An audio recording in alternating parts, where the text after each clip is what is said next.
Hi, I'm Kath from Veg Patch Kitchen Cookery School.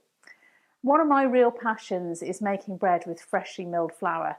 So I'm going to use my tabletop mill today to mill some grains, show you how to mix freshly milled flour because it does react quite differently from flour that you can buy from a store.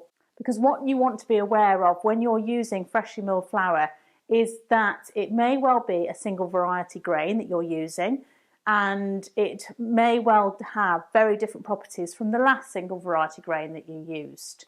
So if you're getting an unnamed grain that doesn't tell you the protein amount, you really have very little idea how that dough is going to react because it might be very different from the last batch of grain that you bought.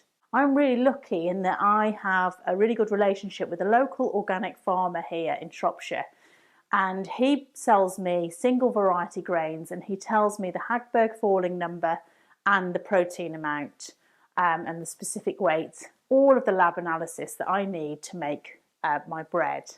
But you might not have that, so I just want to show you a comparison between two single variety grains so you can see if they react differently to the same conditions.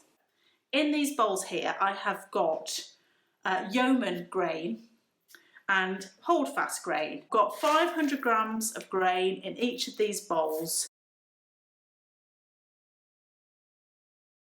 I've added 340 grams of water to each of these bowls and it was at 34 degrees centigrade.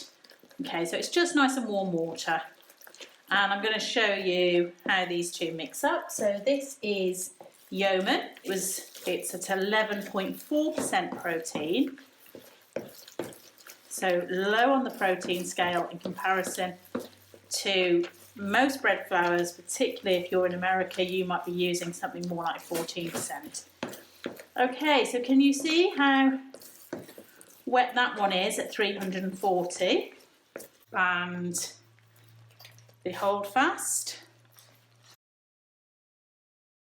It's really interesting how different they feel. Okay, so can you see the difference there? Right, so the Holdfast is 12%, largely a white wheat. The Yeoman is 11.4%, largely red wheat. Okay, both British wheats, both organically grown, both grown on the same farm. And you can see quite a difference in the way that they're holding together. This one feels much wetter right now. Is not holding its structure as well as the Holdfast.